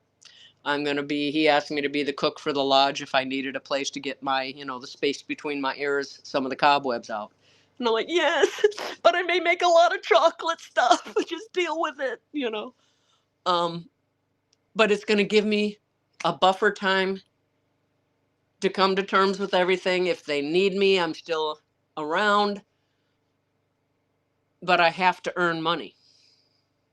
I can't plan on all the clients that I had planned for this year. I haven't any. They are now either not being serviced at all, or they're turned over to the new people. But they ask, no, you can't be up here unless we say you can be up here. I got much of my stuff out at the time. Anything that's there at this point, Yeah. you just sometimes have to shut the door and go, fuck. Sue, I think we share some common traits with stubbornness, and I find in my life adventures, sometimes it takes somebody or some higher being forcing one door closed so I can open the next one. And I mean, I think you've got so many exciting things ahead, and I think it's yeah. And starting, I want to go with fishing with you. I want to encourage our listeners too. If you've got any questions, I'd love to get them. Like, you can pop them in the chat. I'm definitely scanning the questions for Sue here, so we can make sure we get to any questions that you have about. I can't. If you're saying things, it's difficult. I can't see it on mine, but they'll send me something. Yeah, I can. And then it's like teeny tiny writing. I'm like, yeah. Bifocals, stop it. Well, but I got my built-in buffer to go down and do the cooking. Great. I am formulating. I know I'm going to build another camp. I'm not sure where and how. But it will happen. And it's the one thing people followed for 23 seasons on the show. But the camp, I mean, I added a lot to it, but it was already in process. This is going to be raw land, nothing in process. How do you look at a mountainside and go, oh, I see the camp. I see exactly where this is going to go. I want it to be 100% green. I got to have, like, outside right now to talk to you and have internet, I have the little generator going. But otherwise, I have been in Kavic, not here, so I don't have the alternative energy going yet. My goal here was to do the geothermal well, and because it's a hot springs area, and convert one of the generators to geothermal electric production. But what do I know about that? Fuck all. But I can learn. There's the only person that tells you no that matters is you. Yeah. Sometimes we need to, I mean, I have the emotional stability of a Ritz cracker. There are definitely some, like you were saying, it takes a bigger power to sometimes get you to, no, you need to not. Had some bad relationships, and I just kept going, oh, you did that? Oh, that's okay. I might have deserved it. Let's just try again. Because you're just not seeing the real me. I'm cool. You just don't see that yet. Let me get back in here. And sometimes you need that big knock that says, no, stop that. You're being crazy now. It's not attractive. You mentioned Sue, like the logistics of you got a generator going right now, and like what it's like to kind of live off grid. Do you have a wood burning stove in your place here? And I have, this is an oil burning stove. oil burning stove, okay. Yeah, I've got an oil burning stove. I do have a wood stove in the back. I take old antique stove. There was a big push in Alaska, and I don't like it. The state, the government, whatever you want to call, some freaking creepy person. I get that they don't want as much uh, wood burning. Everybody did wood before. Not that we're depleting our forests. We don't even have 1 million people in the state yet. But we have the conditions where that smoke and those fumes rise, and then we have an inversion, and it comes right back down, and it's poisonous. It's not good for you. Okay. But so they took all the old antique stuff, and if you brought it in, they give you $200 or $200 off on a thing. And I'm like, oh, no, you don't. So I started going around collecting these things. They're beautiful. Yeah. They are historic. And for the little cabin down here, if I go down inside, I lose the internet. So I won't be able to show you. No. But I took that original, it was a stove, because everything in there is made, the first carved signature in that cabin is 1852. You've got a lot of other ones, and then mine when I was a kid, and then when I got back in on the show and I started redoing it, I signed it again. But I took an age-appropriate 1852 stove, refinished it, all the nickel plating, and my kids, because I'm a hoarder and I pick everything up. Anytime we got shells, anytime, like the old 1906 theater that was in Fairbanks, when that shut down, they had these beautiful Art Deco pieces on the sides of all the things. I got some of those. And, but I've got lots of that stuff. And when the kids were little, I cut stars out of trees and I'd put them up on their walls, and they had stars. And then I wouldn't, when they were down in South Texas for a while, I did crop dusting. I flew crop duster and did some, and I was doing curating for the Texas Air Museum and the Confederate Air Force. They since changed the name and moved to Midland. But every night when I was there doing the crop dusting, we were in Harlingen and Rio Hondo, and I give them a ball jar at night because they were afraid of the dark too. A lot of people are. And they'd be, no, we need a night light. And I know, you ain't getting that. You're going to get a natural one. So we go outside and you have lightning bugs. And they would pack that full of lightning bugs. And I said, now put it, their butts light up. And there's your night light. It's a natural one. But the goal is not to kill them. So in the morning, we got to let them go, and you catch them again at night. And that made this really great thing as it was getting darker, that they could still have fun doing something. They got little butt lighting bugs, and they brought them next to the bed, and they never peeped. They were awake for a while, and then they fell asleep watching their butts light up.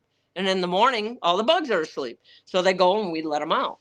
So they'd have a renewable light source. That's amazing. I love that. Oh my gosh, my kids would have loved that too. Well, Sue, you spoke a bit about recipes, and I know there's a lot of people have commented how much they would love a recipe book, like a cookbook. Yeah.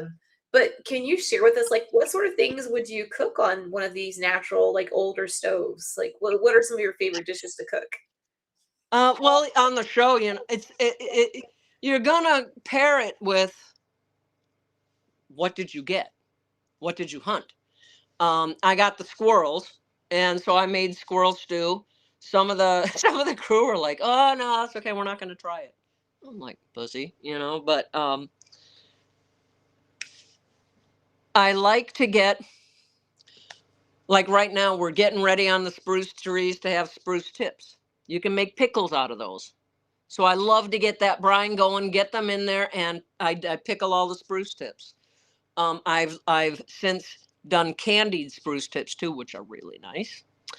I like to do, and boiling down the sap. I've got birch trees, so I make birch syrup. I made the green roof, so I plant things on there, and I tend to make all of my herbs there medicinal and edible flowers. I put strawberry plants up in there. I want to make, I'm trying to refine what exactly I want. I love edible flowers, and the nasturtium seeds makes good pepper jelly. Um, Ice caribou is probably one of the cleaner, better tasting meats on the Arctic plains. It's such a cleaner, softer meat. Down here, they're eating different products, a lot more pine, a lot more bitter things, and that's reflected. You are what you eat. So you have a lot more acidic, tough quality to the meat. Still pretty soft. Moose is always a little tougher, but it's good. You get a lot of it. How can you not like that? Um, right now, with the way that my neck has been feeling and the arthritis or whatever's going on, and we got to check this out again. They want to make sure nothing creepy is still growing. But it's been a rough a couple of years. But I'm a big foodie. I liked, you get a nice grouse, you get those breasts, you pound them out. There's a tendency for them to be a little bit dry. How are you going to cook it to retain that? Um, I make a nice raspberry sauce with it. I make my own cheeses. So, and today I made I had 2 bananas left, and I didn't want banana bread in the traditional sense where it's a quick bread. I made gluten-free white bread and then added the banana in there, and so it's very light, and then I added a little layer of cinnamon through it and honey. And it's really yummy. But I'm one person. Although Yeah. my dog loves bread. Well, we're getting questions too about your medicinal salves and recipes for medicine. Do you think you might include those in a future book? Yep. Yeah, I think there's room as long as people let me know what it is they're interested in. Hmm. You know, they like what you do, the medicinal plants. The food is medicine. Food is, it's more than just a McBurger. Yes. There's, and your health may depend on instilling a person's health may depend greatly on instilling. Okay, you have your doctor, nothing bad with doctors. When my kids were little, it got to $500 an appointment. And the doctor, I told my granddaughter, because she has 2 kids now, and one of my granddaughters, and I said, okay. She says, what's the best advice you can give me on like doctors and baby stuff? I said, okay, this is a little aggressive, but not. And she goes, well, I'm not going to hit him. I said, no. But when that doctor comes in,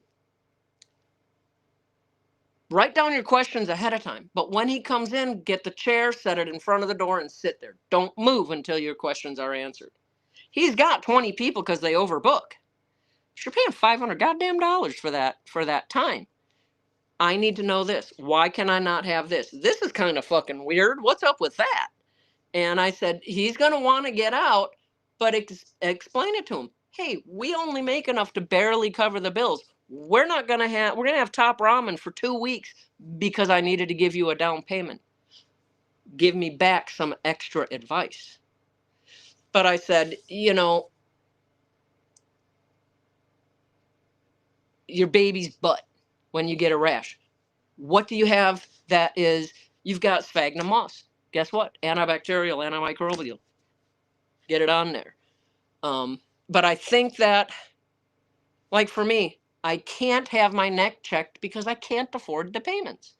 Don't believe, if you look on the internet, I sued for 27 million. I made $1 million an episode. I would have been a co-core the first year, gone the second. How much money do you need? Did I make money on the show? Yes. Did I give a lot of it away? Absolutely. It made my heart happy. I already had a job that paid the bills. But like I said before, money is like manure. If you're not sprinkling it around, encouraging young things to grow, it's not doing what it's supposed to do. Yeah. And but I think if we don't pass down the knowledge of, hey, like I made my own incense. COVID wasn't a respiratory thing. Hmm. How do you get the medicine in your lungs? Well, boil it on the wood stove.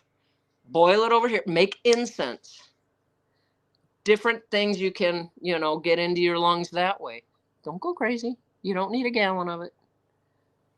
You need a cleaner, pine salt, pine solvent. Pine is naturally antibacterial, antimicrobial, full of vitamin C, all kinds of good and happiness. But it's a cleaner.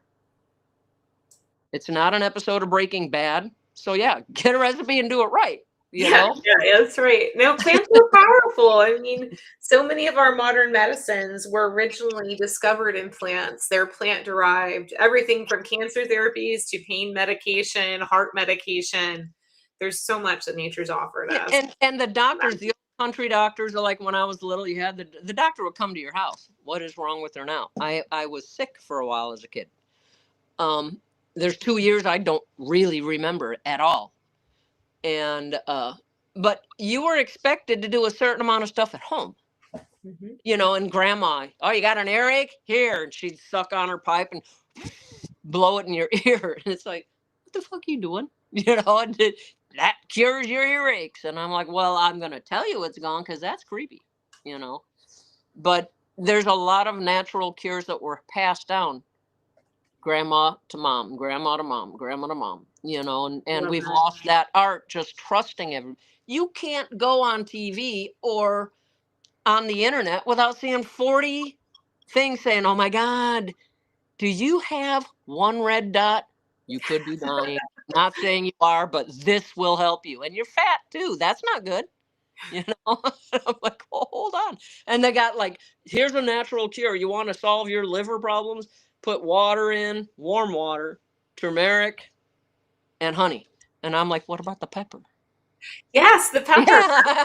That's the You're secret missing to make something. this turmeric absorbed. Absolutely. There's so many incredible traditions with food as medicine, but also, you know. Well, remember you and I talked before about Yeah. zooming around and learning. Mhm. How do your food should taste wonderful so you eat it with your whole body. You know, Yeah. it's visual to your eyes. I don't know how many Instagram recipes I have kept that I'm never going to look at again unless it's just to look at the pictures. But and I get a lot of ideas. I'm a big foodie. Yeah. But you can use this and this and it's a great salad, but guess what? It's going to really work on. Uh-oh, we lost Sue for a second. Maybe have a there you are. Okay, we lost Yeah. you for a second. Yeah, everything went down. I wonder I may Have need enough to. gas in the tank on your generator? Yeah, I may need to go look at the gas on my tank. Did you You know want what? to I thank? know that producer Rob has a great Fox video. Maybe we can show that in a second if you need to check on Yeah, I anything. need to go check it real quick. Okay. All right. Let's take a look at this awesome Fox video. From I think this is the first Fox video that Sue. Hi, little foxies. Oh, fighting foxes. Guys. Well, this is what happens when foxes want their mom's attention. Hey, you stop. You guys want some snacks? What is it? Can you talk? Tell me. Oh.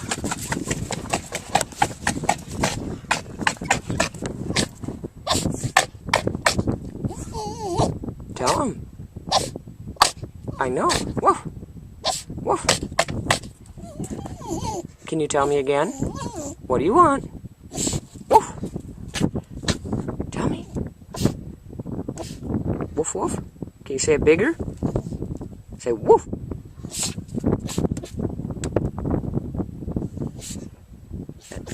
Gotta say it loud enough so that I can actually understand you. Can you say it? Okay, that's pretty cute. Alright, I get it for you. Can you tell me?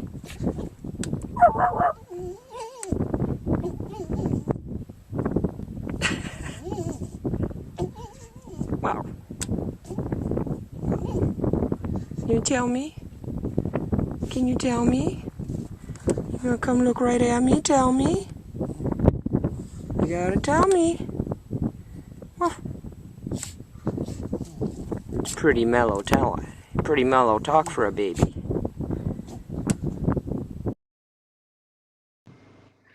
Amazing. Aren't those adorable? I saw there's lots of comments in the box about little foxes.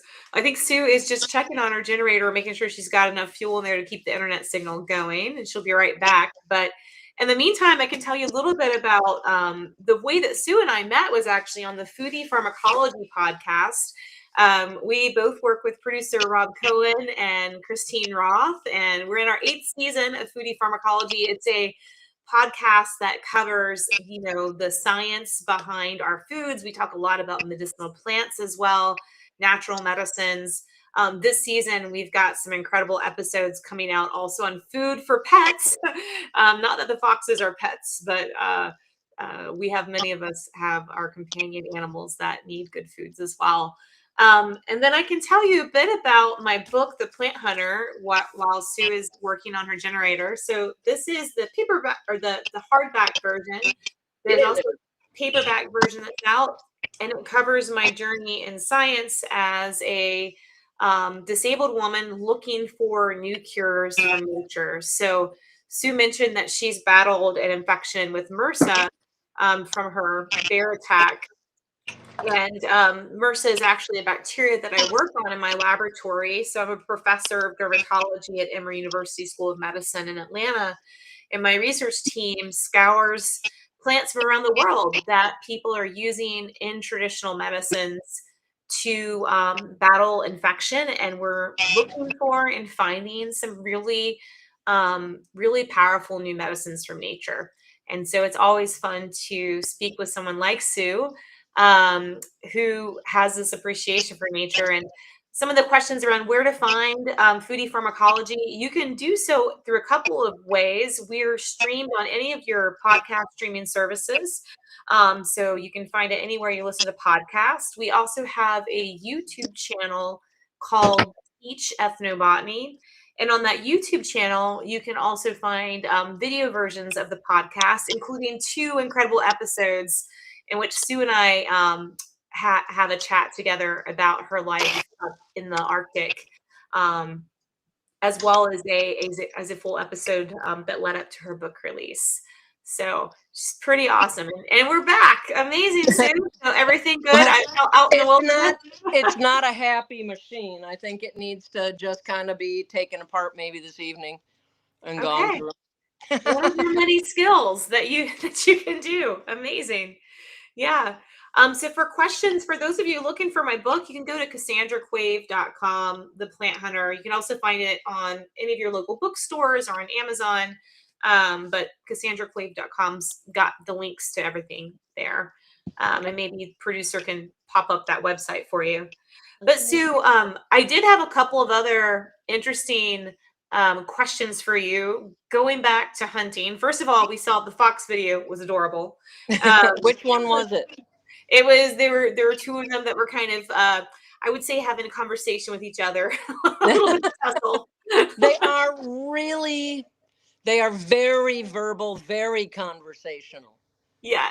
And Rob said that was the first video that you'd ever sent to him of the foxes, and it was super, super cute. Okay. Now, so sorry, it's going to go a little crazy for a minute. It's running out of batteries. So I had to plug it in. That means I have to find a way to have it sit here with a thing on its hind end. Okay. You got it. Look at you. Fixed it. There were a couple other questions I want to make sure we got to, and one goes back to hunting, and I know you're an avid hunter. So folks are wondering, what's your favorite firearm? Like, what are your preferred firearms for hunting different game? Yeah, I mean, it really depends on a lot of factors. It really does. The 30-06, the 7mm are real good on the caribou. 45-70 I bring when I need a little bit more oomph, and it's going to be, you don't want to have, if you're in really brushy, like here, you have a lot of vegetation right there, and if I'm going through the heavy, thick brush, to have a scope, I can't even see past the leaves to let alone pick the animal, so you want something with open sights. Big fan of the Western guns. So the 30-30, well, here, let's see. Nope, that's the 410. I got a 45-70 back here. Nice. But I've got the 375 H&H. That is when I have a real big, I have a 10-foot squared grizzly, a little over 10 foot. That's where, you skin them out and you've got 10, 11 feet each way. And he took some knockdown power, so I got a 375 H&H for that. And you do leave a big hole. But the point is, you want to survive. I like the little 410s. I like the 20 gauge. Since what I'm dealing with here and the pain that I'm feeling, and it's a lot of pain. Yeah. Hopefully it's going to just be the arthritic type pain, because it was a really, like, I was pretty sure we were in our 28th year of this winter alone. Yeah. And, but it caused a lot of, I think it's just like the RA, a lot of swelling, a lot of pain from that. But I'm not willing to put a big heavy duty rifle on my arm until I know more about that. Because they have a pretty big kick, some of these. Yeah, they do. You have other things that don't have as much of a kick. And I'm wondering, I've got a lot of scarring. It took 9 surgeries to get this back to working. I've got a lot of banding on my ribs on this side. We took bones from the left side to make a new collarbone, part of the shoulder joint and upper arm on this side. So I've got a lot of things going on. Yeah. But I wonder, man, there's got to be a way that you can have enough gears and pulleys that I could do archery, and it really is only going to take for strength. Yeah.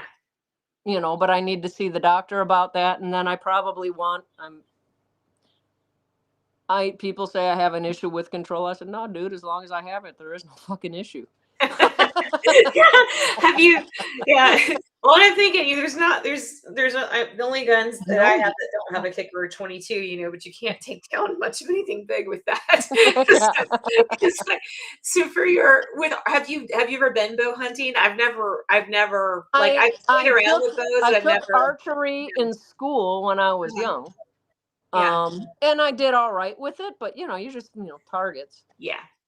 I have not done it as a lifestyle choice because, John Wayne and lots of Westerns, use guns. Mm-hmm. And nobody showed it to me. Had somebody taken more time and said, I've got this old thing sitting here, take it, use it. Yeah. Then I could have. But I have an insane amount of weapons, actually. And it's still, I see other ones, and I'm like, I've got a buddy. He's in his late 80s, and he wants to sell off everything he has. And oh my God, he's got some beautiful stuff. And he's like, Susie, you got to get down here. I'm like, dude, I'm going to have to sleep with your cousin or something to get this stuff. I don't have money right now. Why are you showing me these things? And I'm like, ooh, okay, I want that one. Okay, I want that one. I've got a 30-30 collection. Do you have any favorite, are you a big pocket knife person or more of like a Bowie knife? There was, hold on a second. Let me see if I can reach it. This might take, if you hear me yell, I'm okay. Okay, don't fall.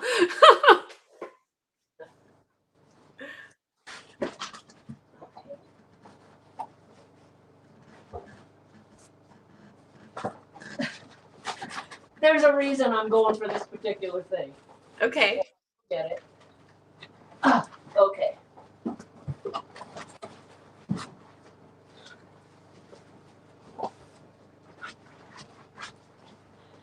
So there's a story, and there's a guy that came out to Kavic. He had been writing, and he's like, yeah, my wife and the kids and I want to come up and hunt. All right. And he's coming from the Midwest, and he's like, yeah, all 4 of us, can we do that? Yeah, here's the plane. You got to pay for your plane. You got to do this. It's this much. And he says, okay. Then right before they're supposed to be there, he's like, ooh, my wife and the kids aren't going to be able to make it. We have some stuff happen. Can we take the deposit and put it on next year? Yeah, all right.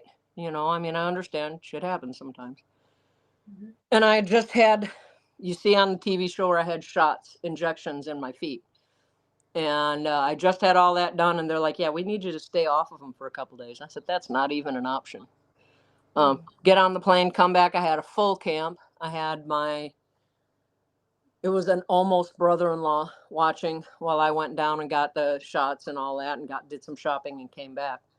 And that family should have landed by then. Well, I get off the airplane and I'm looking, it's dinner time. I just go in and I cook and I start bringing all the plates down with Rick. And I'm like, where's that family? I don't see him anywhere. He says, oh, well, it was only the guy. And you'll talk to, and I said, well, is that his plate here? Yeah. Where's he at? I go knocking on the door of his trailer to see what's going on. And anyways, I couldn't get a hold of him. So I go back. My feet are killing me and I need to get off of them. And I used to wear the gun belt all over the place. I took it off for some of the filming because they got a safety person. And when I needed to have both hands and not look around, then, I didn't want that. But anyways, I get in there into the Twinkie, and here's this dude, and he's got this knife, and he's twirling around. He says, I'm really upset. And I said, well, your dinner's over there. This is not the dining hall. This is my place. Where's your wife and kids? They didn't come. You know what? I have been here now all day. You weren't even here. You haven't even told me you love me yet. And I'm like, what? And he's twirling this big knife, right? Twirling it. And he's saying, and he's doing this when he's talking to me. And I said, dude, you are every woman's dream that saw that show, because you just brought a knife to a gunfight.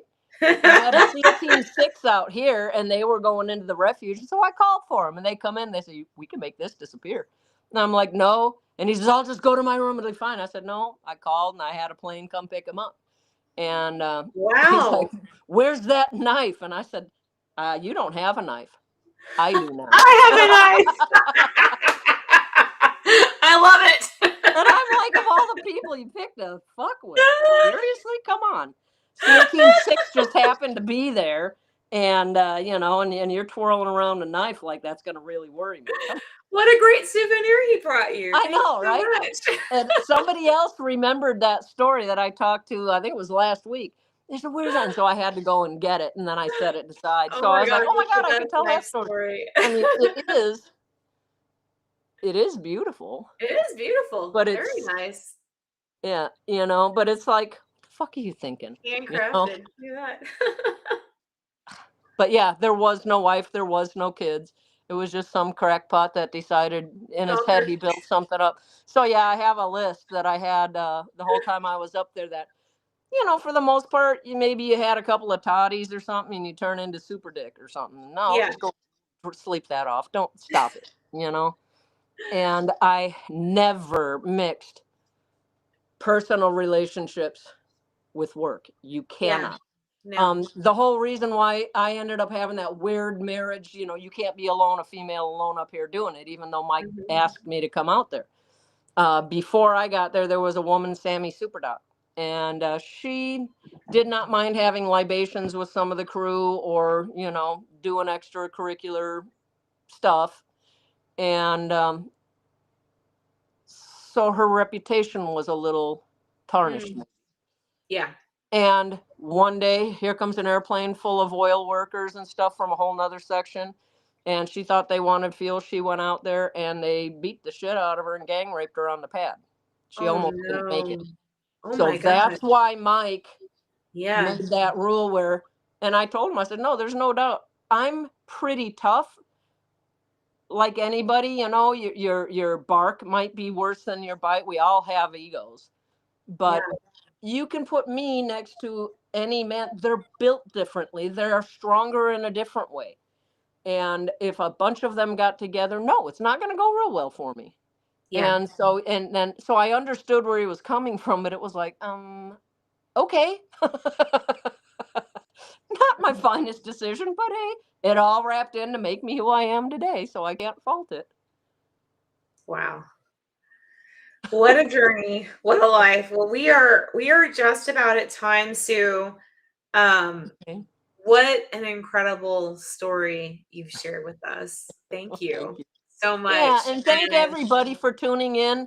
And go check out mysterycontrol.com. There's t-shirts, there's different things that you can get. That will be expanding. Sue, why don't you do it on your own website anymore? Because Sue needs a little help right now.